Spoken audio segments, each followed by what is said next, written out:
Hello, Amy Gastelum here. If you want to stay in the loop on all things making contact, take a minute and follow us on Instagram and Twitter. Or you could visit our website at radioproject.org to sign up for our weekly newsletter. Okay, here's the show. Making contact. Making contact.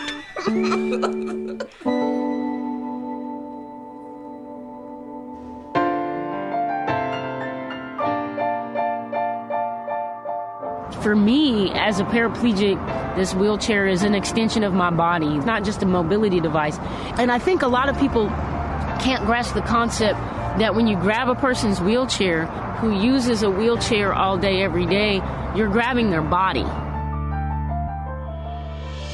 What happens to a disabled body that does not produce at the rate of capitalism?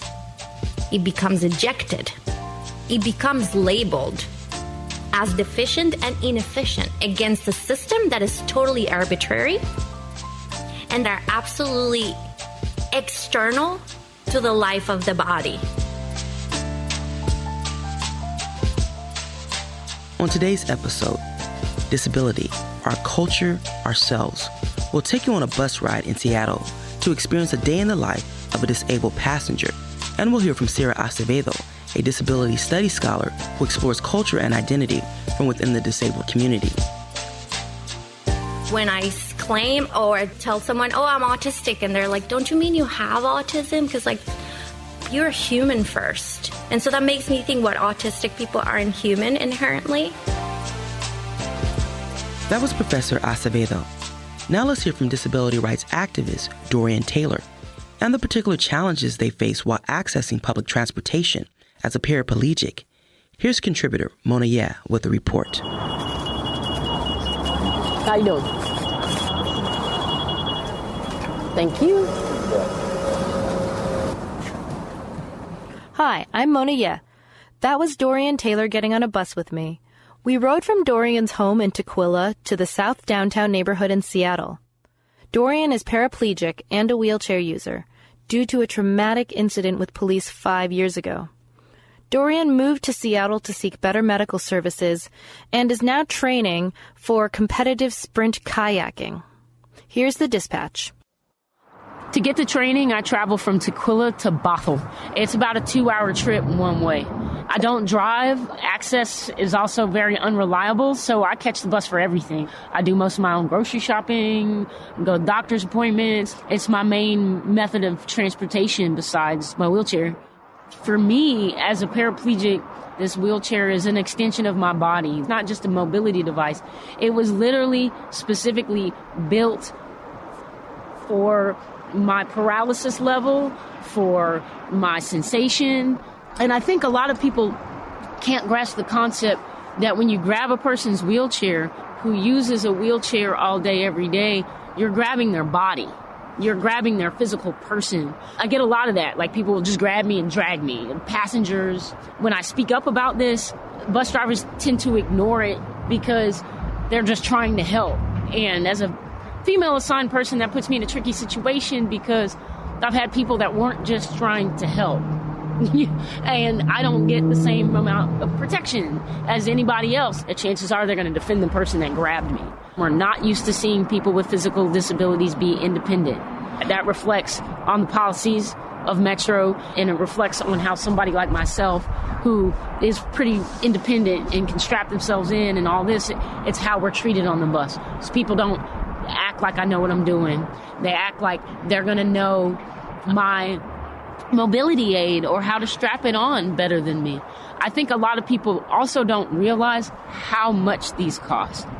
This is $6,000. Just the cushion alone is $700. This seat back's $800. That alone should be a reason why a bus driver should just listen to you when you're talking about your mobility aid. An electric chair, you're looking at $30,000 or $40,000. I need this. Like, this is my everything, you know? It's considered damage to private property. It's not considered bodily injury. But if you break my wheelchair, I feel like you injured my body because you've literally destroyed my mobility. You've destroyed the ability for me to just go to the bathroom without crawling. it's really hard to explain to bus drivers that not every single chair is the same. Not every single wheelchair user is the same. Like, you don't have the same mobility as she does. So why would I have the same mobility and the same needs as the next person whose wheelchair is like you can buy at Walgreens? I've had bus drivers, I'll let myself unstrap myself, go up to the edge of to wait for them to put the ramp down. I've had bus drivers grab me by the chest, like I'm just going to roll off the bus while they're in the middle of putting the ramp down. And I had a bus driver literally tell me, well, I'm just doing my job. And so your job is to grab people and treat them like children? I've got left before to the point that when I used to catch the 120 downtown, houseless people would stand in front of me to make sure I got on the bus because they got tired of seeing me left. I've had a bus driver pass me up at the bus stop because he wasn't looking down and then stop, but tell me I couldn't get on because he didn't want to let the ramp down in the grass. And this is the same bus driver that refused to tell a blind person where their stop was because they didn't have a white cane, and it's such an issue. When I started working with the Transit Riders Union and reading the policies, well, the problem is in the policies. When first of all, they basically tell the bus drivers, you need to make sure this person is safe, but there's never anything about consent. There's never anything about the person might know their safety better than the next person. When I lived in Portland, and when I was in New York City, you actually have the option of whether or not you can strap yourself in, because in reality, it's actually really dangerous for my chair to be strapped in. Because if the bus gets in a wreck, I'm just going to fly out of my chair. If I was just locked with my wheel locks, I'd be fine. Like, that's how I rode in New York. That's how I rode in Portland. But here, it's actually really unsafe, and it's causing all of this damage to my wheelchair on top of it. Damage to the alignment, replacing screws and bolts and things like that. Your only other option, if you don't want to fly out of your chair, is to be restrained. That's where you got straps. So I couldn't even grab what I needed to grab to take care of myself. So that's not an option either. The main problem I feel with the policy is they glance over it and there's no actual training on how to interact with people with physical disabilities. And if you see the way people with physical disabilities are treated in our society in general, or infantilized in a lot of ways. So the problem that we get with teaching it as an afterthought and there being absolutely no consent in the policy and the policy itself being really patronizing is we have these different interpretations. So you have a bus driver that will let you on first, let you strap yourself in. You have bus drivers that lie to me and tell me that the policy and how you strap yourself in is completely different. Like, oh, you have to strap yourself this way and that way. Yesterday, I get on the bus, he strapped my tire both here and here on the hand rims. First of all, this is quick release. So that's like the most dangerous place to lock up your chair. So I told him, I said, oh, next time, could you not strap that here? Because just so you know, that's a really unsafe place to strap wheelchairs, especially everyday wheelchairs. And I showed him this. And then he started giving me hassle. And then I noticed that my wheels had been a little wobbly. So I was pushing off the bus. And I was like, look, I'm the one that ends up paying for the damage. And these wheels cost $700. Then he tells me, you just tell me how to strap it up. And I was like, actually, next time I ride your bus, I'll strap myself on, save the hassles. And he told me straight up, the next time you get on my bus, I'm not letting you on. And that's actually a pretty mild incident. But what had me call is I went to push up the hill and my tires are wobbly because they were pulled by here. These are $700 rims. I cannot afford new wheels. Because of how I end up paralyzed, I've got pretty bad PTSD, and people grabbing me, without my permission, it sets that off. So I'm not in a good mood when I ride the bus. And I have to prepare myself mentally to be able to catch the bus. And I have all my things on my person, super close. I make sure that there's nothing that would even make anybody want to just reach out and grab me. Like, I try to make sure, like, everything's just in order so no one will touch me. All right. That's good. Actually, do you mind putting him right here? Oh, sure. Yeah, thank you. That's where my chair folds down, so that's a hinge. Yeah. I got red tape on the one side and ran out on the other. Thank you. Uh-huh. No, that was golden. We were fortunate enough to have a hassle-free experience on this bus ride. However, Dorian's reality is that every day and every ride is unpredictable. Before leaving the house, Dorian has to mentally prepare for the ride. Amidst constant healthcare trips, the long commutes from Tukwila to Bothell for kayaking offer critical value to Dorian's life. I just needed something. I was going to snap. I was going to lose it. That's how I got involved in sports, and that's why I like kayaking so much, because it's the only place I can be where I don't think about all of that. That was a ride-along with Dorian Taylor. Dorian is currently working on communicating with Metro Services to find ways they can better serve individuals with disabilities. Dorian is carrying forward the efforts of the disability rights movement that began in the 1960s and continues today. The main slogan of that movement is, "Nothing about us without us," meaning no policy should be decided without the full and direct participation of those affected by that policy.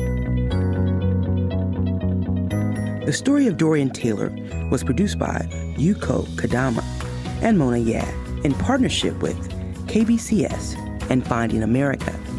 You're listening to Disability, Our Culture, Ourselves on Making Contact.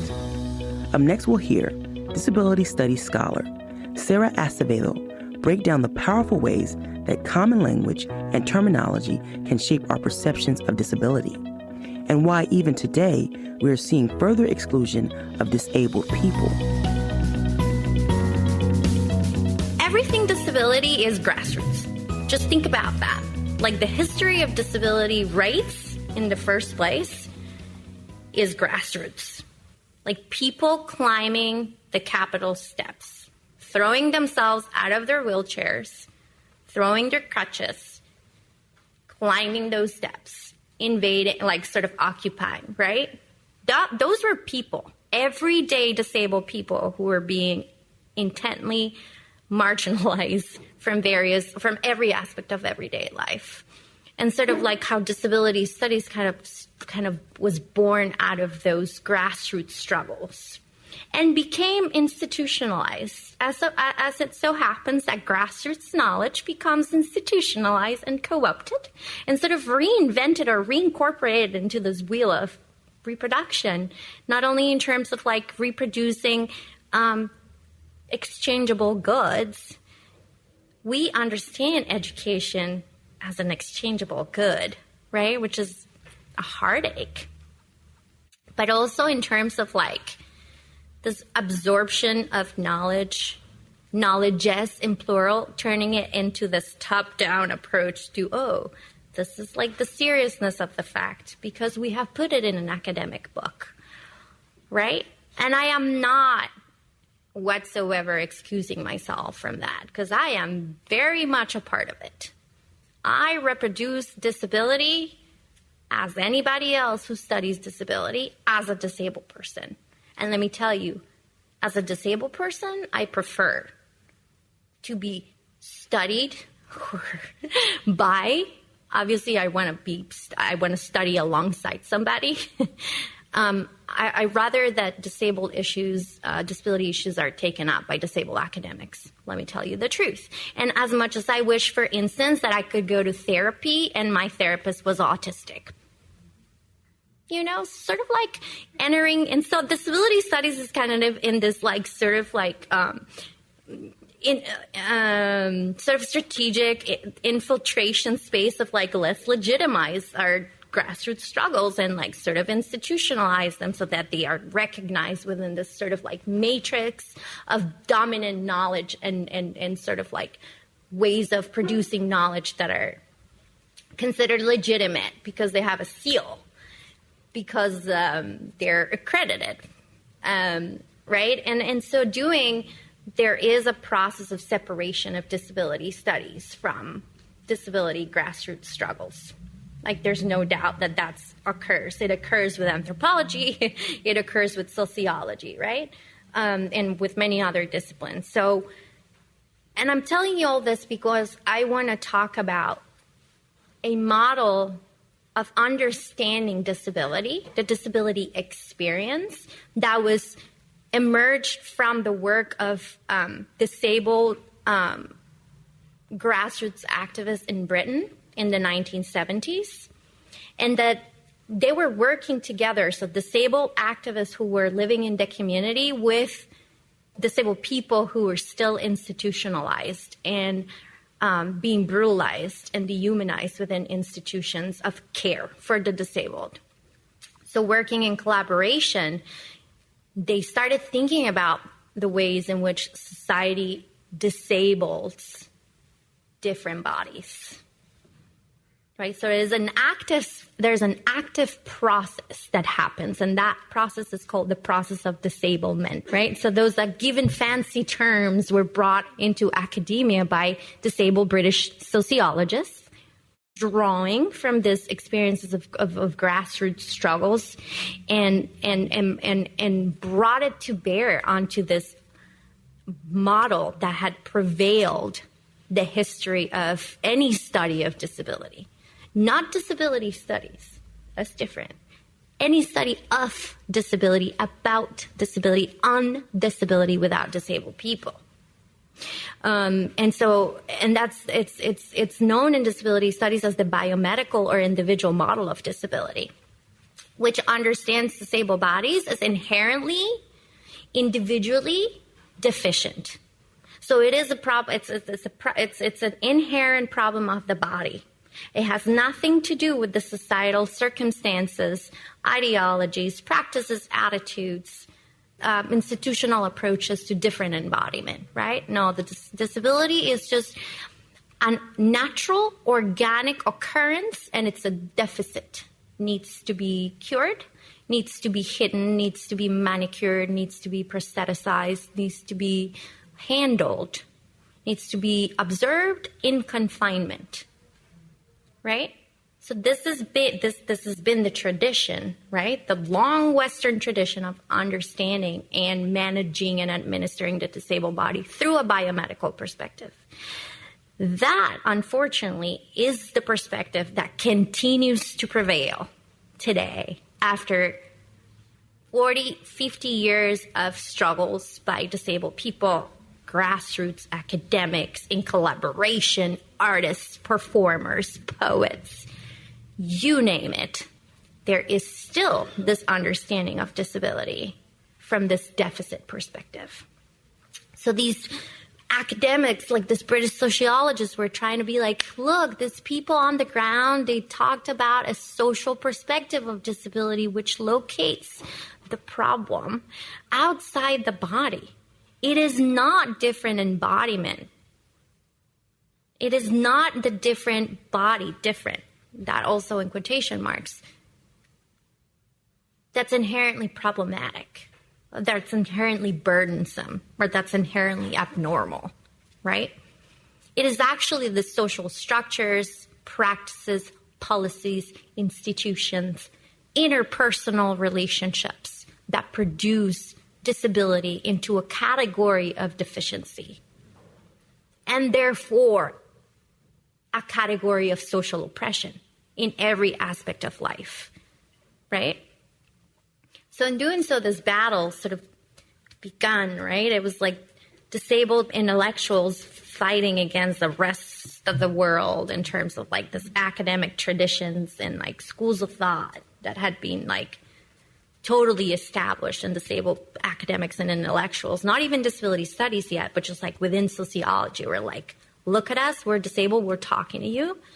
And the disciplines are like, you can't possibly be an academic, you can't possibly be an intellectual because you're disabled. So we don't know what you're talking about, right? So it's this power relationship and this imbalance between both two camps, so to speak.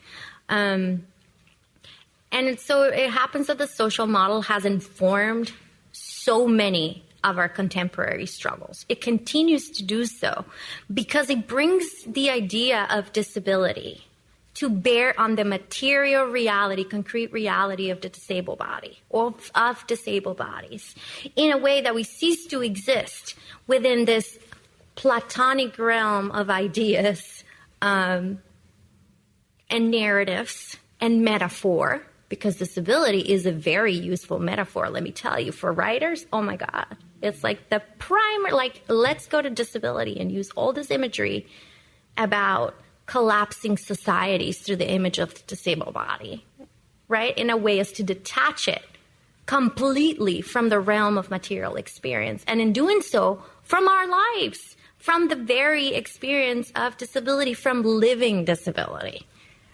So living disability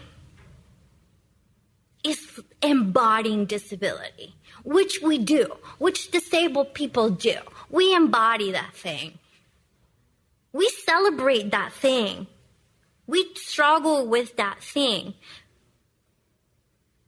But in insisting on an erasure of disability and disabled people from producing everyday life and from producing the world, that's why we continue to circulate as metaphors, as charity cases are pitiful. That is not how we understand ourselves. That is not how we see ourselves. That is not how we represent ourselves. Disability culture, huge depth, vibrancy, richness, multi-layeredness of experience and deliciousness, and just like multifaceted ways of looking at our bodies in a three-dimensional perspective as opposed to these flat allegories. One of these examples in the Bay, like Be Proud, Sins Invalid, and Latif is part of Sins Invalid. It is this performance troupe of disabled artists of color centering queer and gender non-conforming experiences and bringing sexuality and sensuality in your face. Because the medicalized experience or representation of disability is the perpetual infant body, the non-sexual body, right? That is the mainstream that is completely dissonant with the way we live our lives and experience our bodies as pleasurable. We experience our bodies as pleasurable. We experience our bodies as oppressed. We experience our bodies as interdependent. We experience our bodies as this huge amalgamation of greatness, of possibility, of hope, outside of this binary construction of the deficit and the perfect body. What is the perfect body? What is the able body? Doesn't the able body need the disabled body in order to exist? Doesn't it need to be constructed again, like in tandem? Like, how else do you define an able body? Everything that a disabled body isn't is the able body. So we're still needed. Like, the able body needs us, disabled bodies, to reproduce itself in this hegemonic hierarchical way. So this division, like, think about the division between normality, quote unquote, and abnormality, which are both historical. They're constructs. Like, abnormality and normality don't just exist in a vacuum of, like, organicity, or that's just the way it is. Things are the way they are. White supremacy is just a natural occurrence of the hierarchical. You know, like, it isn't. It is a product of social relations that exist within very specific value systems and ideologies. So what I wanted to do today mostly was invite you to, like, really think beyond the binary. To just really dig deeper and look at the contradictions that exist, like, beyond, within, and the outside of those binaries that are so limiting and are so oppressive. So, Another thing that I see so often with my students and just people in general, that's been like a really rich terrain of addressing this from the perspective not of a professor who teaches stuff about disability. No, as a disabled professor who teaches about disability studies. Is this an engagement with ableist language, everyday ableist languages? So yes, metaphorical iterations, but in a more sort of like everyday, sort of casual way. Oh, the weather is so OCD. That is an insane film. People don't usually think too deeply about the histories that exist behind the usage of these labels and these words. They have a history, just as much as the construction of normality and abnormality has a history. These words that we use so casually in such arbitrary ways today, that's crazy, OCD, I was blinded by it, I was blind to it, it was a blind spot, it's a crotch, the economy is crippled, which is not the same as reclaiming crip culture, let me tell you. That's a very different iteration right there. There is a history, and the history is a history of brutalization. The brutalization of disabled bodies in the creation of nation states. And the separation of bodies and stratification of bodies, again, in terms of who belongs and who doesn't belong. I mean, we can't give citizenship to everybody. We got to create citizenship in a dialectic with non-citizenship, because then how can citizenship exist on its own? We got to create nationals and immigrants. I mean, otherwise, one doesn't exist without the other in this very dialectical oppressive tension, which is also a tension that produces resistance. The deployment of ableist language to create affect among audiences at the expense of disabled people. So yes, the histories behind these deployments are really torturous. They are real. They are part of a history that's been mostly erased from dominant understandings of the body. And those are the histories of the asylum, in conjunction with the birth of psychiatry in the 19th century, scientific racism, and the systematic production of these labels that would then determine humanity and non-humanity, humanity and subhumanity.